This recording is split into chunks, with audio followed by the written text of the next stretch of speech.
Hi, welcome to Pace TV, the Pace of San Diego. I'm your host, Angel Alvarez. On our show today, we are going to tell you about the Poway Heritage Museum. This museum is in Old Poway Park, along with Templars Hall, the Nelson House, the gazebo, and of course the railroad. Here to tell us about this gem of a museum is Gene Watkins, who is, as they say, an old-timer and someone who has been with the museum for a number of years. The museum was part of a movement which started in 1964. In addition to Eugene, we'll be talking to Jeff Fry, who is the past president of the Poway Historical and Memorial Society for 11 years, from 2009 until 2020. So let's get started. Gene, welcome. And we want to know about the museum. When did you come to the museum? I started volunteering here probably, I think, about 12 years ago. Okay. Yes, and I lived here in Poway from 1959 until '87, and but I still come back and volunteer here at the museum. Okay. Yeah. Okay.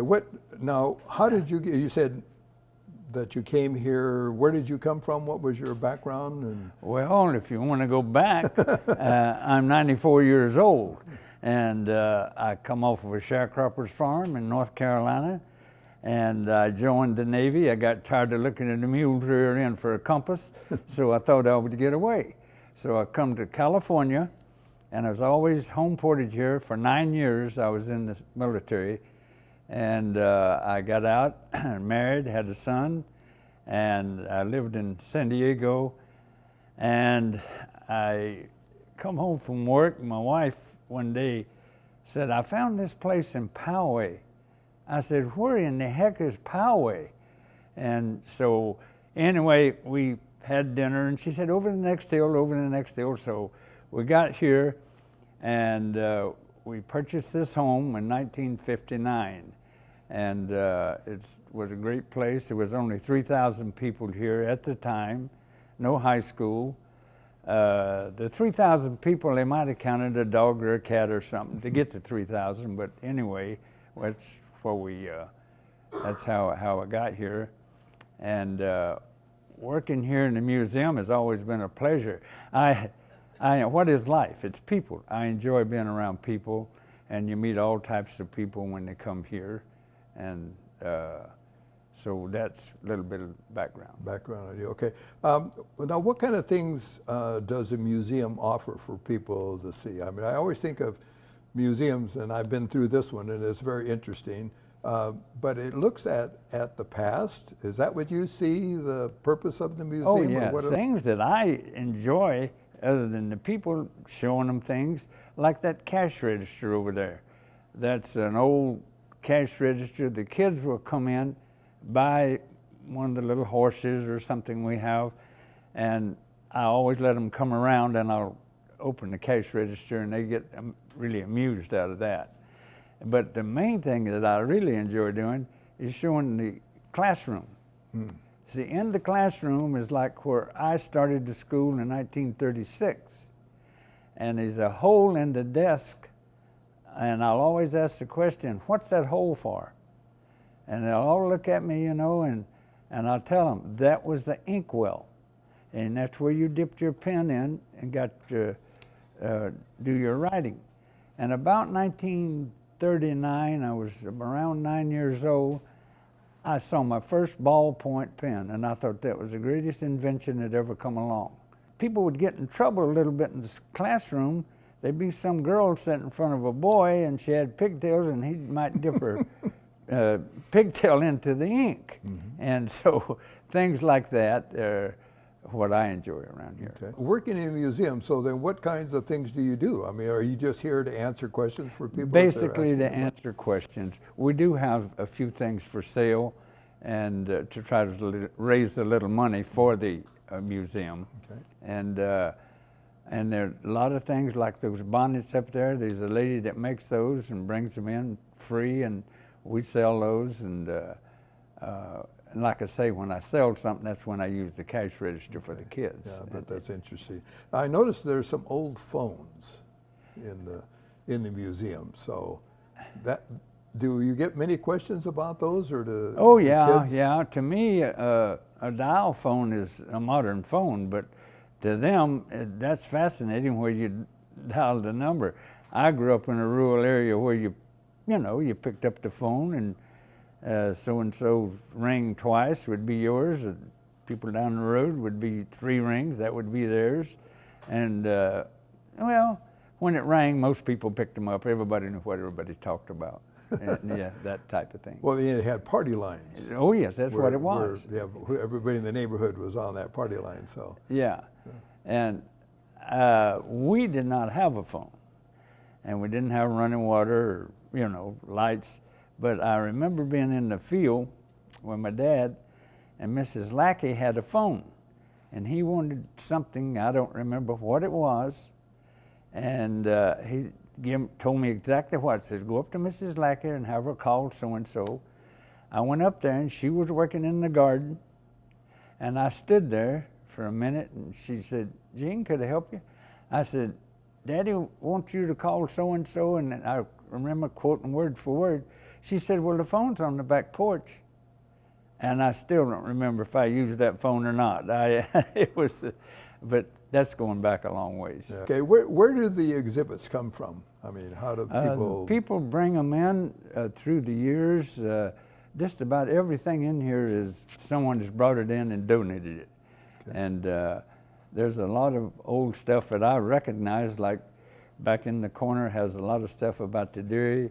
We milked a lot of cows.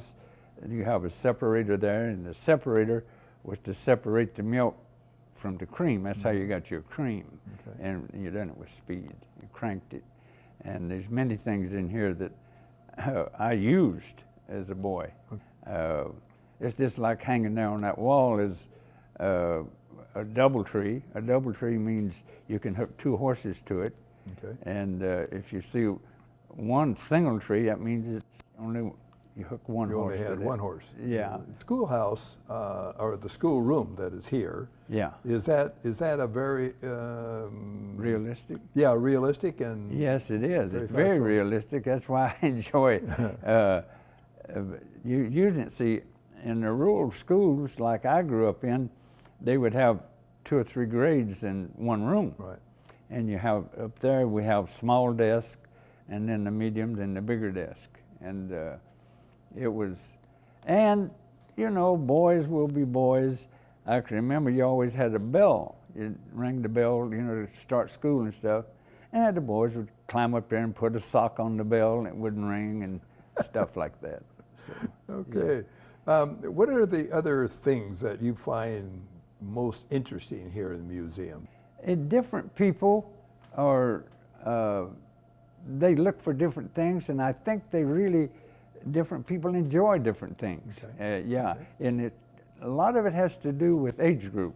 All right. Yeah, you take, the older people naturally will see some young person and they'll explain, you know, this separator, this is the way we made butter, we churned, and stuff like that, yeah. Okay. Yeah. And you'd be surprised at the amount of people that come through are from foreign countries.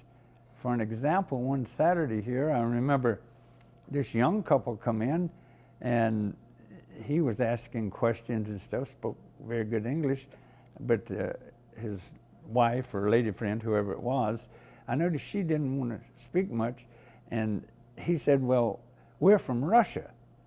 Oh. And so happened, I have a neighbor from Russia. And there's a big Russian community in San Diego County. There's a lot of Russian people here. Mm-hmm. And naturally, they'll ask you all kinds of questions, and I will give them an answer. It may not all be right, but I'll give them an answer anyway, and they're pleased with it. One of the things that I find interesting about this type of museum particularly is that it gives you a picture of things at a particular point in time in history. Like you're talking about the separator, which if a dairy farmer with 1,500 cows used that today, he would be way, way behind. You can't, you can't do it. Okay, so the separator, when you pour the raw milk in, right? Okay, and then you start spinning. You crank it. You crank it. And then the cream, because it's heavier Centrifugal than the, force sends it through. sends Yeah. it to the bottom, and then it comes out, and then you figure out when you've got all the cream. Yeah, you can learn by doing, you know. I can't explain exactly. And when you've done it long enough, you learn how to Oh, do yeah. it, know what Yeah. to look for. Yeah. So, okay, well, we're going to wrap this half up. All Gene, right. we appreciate your coming and talking to us. It's been fascinating. I appreciate your time and your effort. Okay, here to help tell us a little bit more about the museum and some of the exhibits is Jeff Fry, who I mentioned earlier is the past president, and he was president from 2009 until 2020. So welcome, Jeff. Good to see you. One of the things that is interesting, Gene was talking about the schoolroom, but the other thing that is here is a replica of the post office. And as I understand it, you built that? You put that together? Myself and another fellow built Okay. it. And the other fellow had a background in art and architecture. Okay. And so together we put this together, this replica. Okay, so how did you even come up with the concept, or who had the idea there? Well, who decided that it would be a good idea to look what an old post office looked like? Well, let me do a little brief history. Around 1880, I don't know exact date, Poway and the citizens thereof appealed to Washington, D.C. for a postal rating so they could have a postal stop. The only post office at the time was in San Diego or clear up in Escondido. When they applied for the post office, the name of this valley was originally POWAY, which what the Indians called it. It would be the meeting of the waters. Okay. When the name came back from Washington D.C., it was Poway, P-O-W-A-Y. Okay. So that was a little one-room building over on Pomerado Road. In the early 40s, there was a combination general store and post office on Poway Road, and that's what this building is supposed to represent. Okay, so that represents that building. Yes, Okay. yes. So when did the museum actually come into existence? At what point did this Heritage Museum? This particular building, we took occupancy around 1992. Was it built for this, or? No, this was originally built, I don't know if Colonel Porter is the fellow that owned this property. I believe there's 4 acres here. He's a retired Army colonel. And he had his own little amusement park built on this park here. There's a group of Poway people that were very active in like an Old Poway reenactment group. And they had a little jail set up, a couple of general store looking buildings. And this colonel had a steam engine, and he had a set of track, and he would roll that steam engine out. I don't know how many feet it was, and he'd roll it back and forth and entertain people. In Poway days, they would have what they called smoothie badges.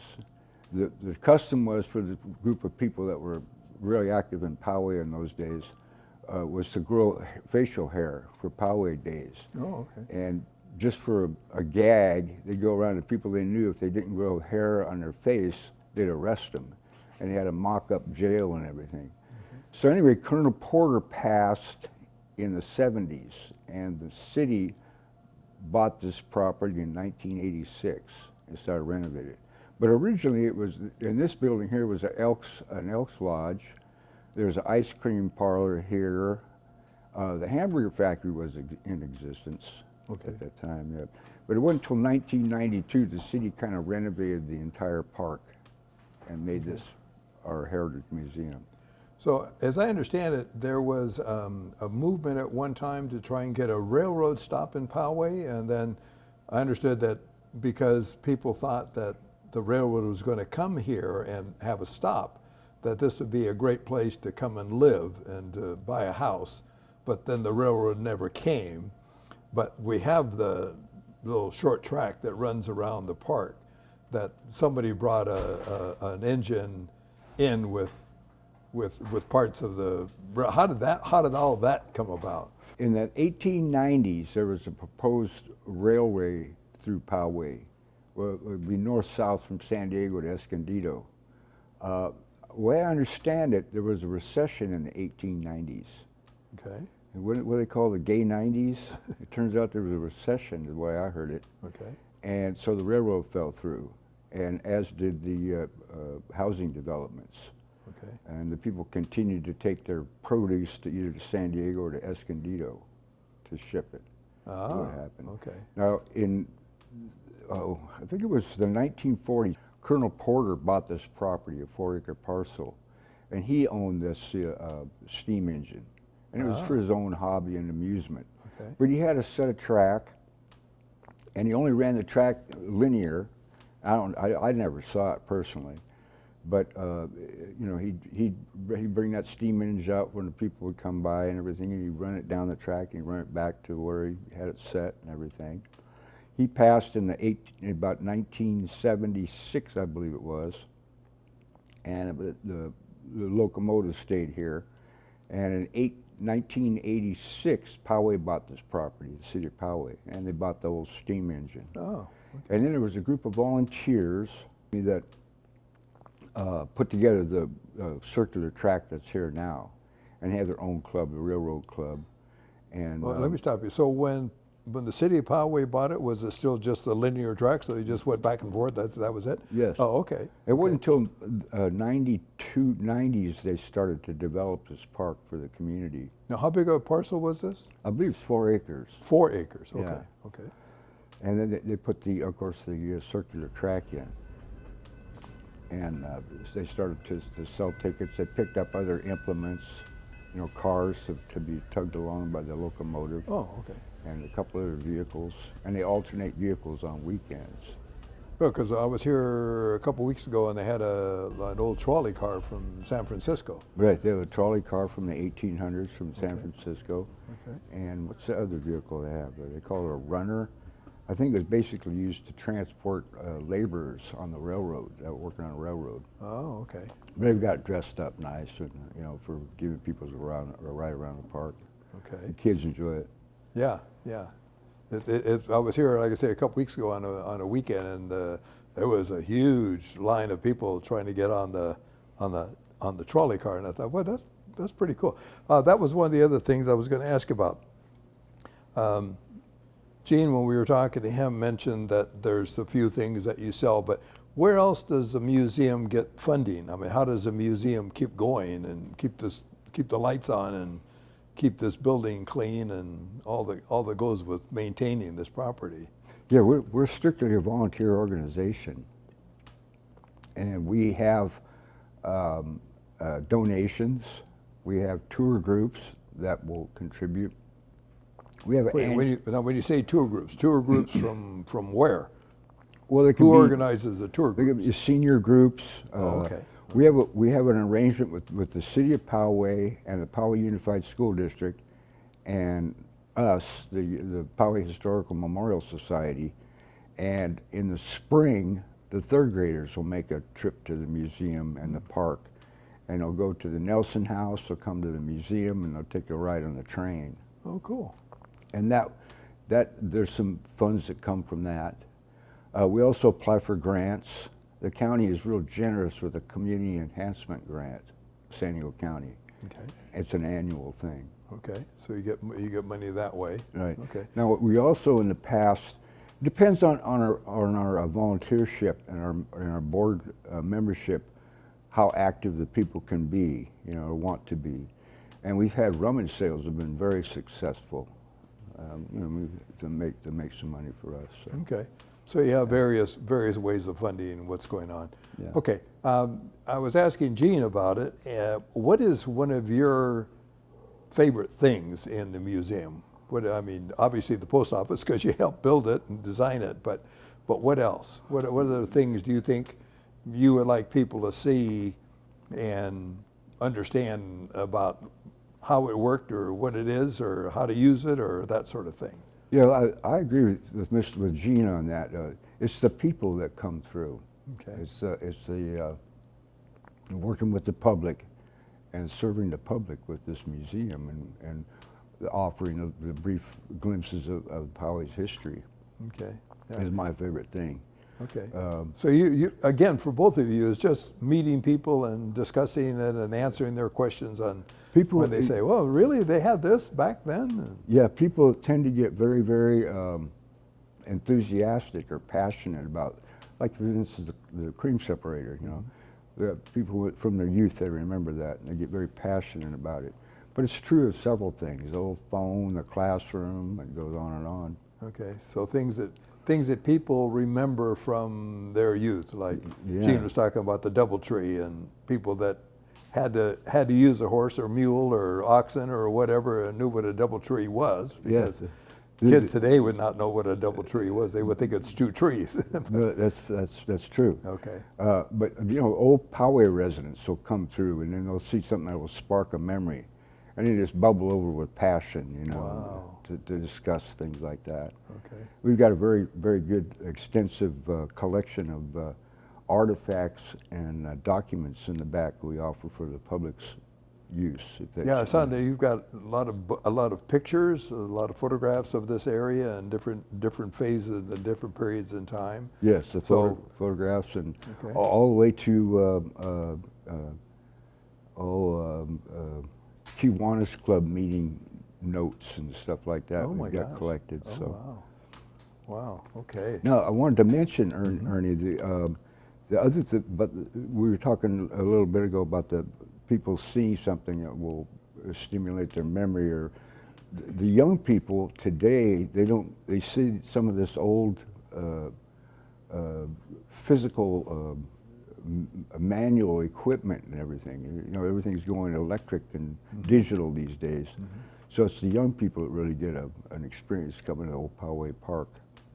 And to see those things and then realize that somebody had to stand there and hand crank like the separator or any of those things, or to churn butter with the old butter churn and have to make that handle go up and down to make butter out of the cream that you separated. Yeah, where nowadays, yeah, you go to the store and you buy it in a box. Yeah. It's like, doesn't that always come that way? Yeah, right. No, no. They get a little taste of history, a little touch of it, you know. Okay. Otherwise, they might not ever see this stuff as history, you know, progresses and time goes on, and time marches on. So. Yeah, that's kind of what my whole, I think my whole idea of some place like this is that you get to look at something and realize that everything isn't the way it is today, or it wasn't the way it is today, you know, where, like I said, you go to the store and you buy your butter in a box, and you can buy half a pound or a pound or whatever you want. But in the day, somebody had to make that. Somebody had to be on the dairy farm to churn that butter and get it out there so you could buy I don't know how they even sold it. I think they sold it like in a sack, and you just bought it in a sack. One of the other things you were talking about was where the post office was before and the things around it. What was that like back in the early days? Well, my earliest days, my memory was when this particular replica here, this mock-up of the old post office general store, actually was put out of service, and they built an official post office, and that was on Midland Road. Okay. The post office today is still on Midland Road, just a different location. Okay. What happened in the 50s was Poway was mostly agriculture and dairies, but the aerospace industry took off. Okay. And there was a demand for suburban housing, you know, for the workers. Huh? for the workers for the aerospace industry, and that's kind of where Poway, the agriculture kind of left Poway, and the developers bought the property. So, Is there any agriculture in Poway anymore? Are there any more orchards or anybody growing wheat or corn, or is it all just like small farms? I don't think so. I think all the property has been, you know, subdivided and developed. It's far too expensive, I think, for people to sit on with maybe, you know, 5 acres of avocado or whatever. Maybe up at there's some, there might, I take it back, there might be a few neighborhoods that might have small acreage of avocados yet. So we're not talking 100 acre farms or No. 500 acre farms or No. anything like that. Okay. No. Well, this has been really interesting. And one of the other things I wanted to ask you about was the model railroad that's in the center of the museum. And what does that represent? Well, that too, as this building here is a mock-up, a representation, the little railroad that we have, a person that works with our society got together with a couple other volunteers and put it together. But it represents Old Poway Park. Oh, okay. And the idea of the train kind of fits in with the modernization of how how we've got the Old Poway Park set up now. At one time, see, a good water table was here in this part of the town, and that's why the people settled here. Ah, A lot of okay, well okay, water, Okay. and you notice the greenery. So. Right, right. So it was easy to get to the water because it was close to the surface. You didn't have to dig a 600-foot well to get water, right? Yeah, right. Okay. And then so that little mock-up railroads represents the Old Poway Park. What it would have looked like back in the day, huh? Yeah. Okay. You're the center of the population. Okay, Yeah. cool. All right, Jeff, we appreciate your being with us. For all of those of you out there that are watching our show, we hope you'll come back. This has been our visit to the Poway Heritage Museum here in Old Poway Park, and we hope you'll come back and see us again soon. Well, listen up, friends, and I'll sing you a song about the hardy Poway legend. It's not very loud and it's not very long. Hardy Poway legend.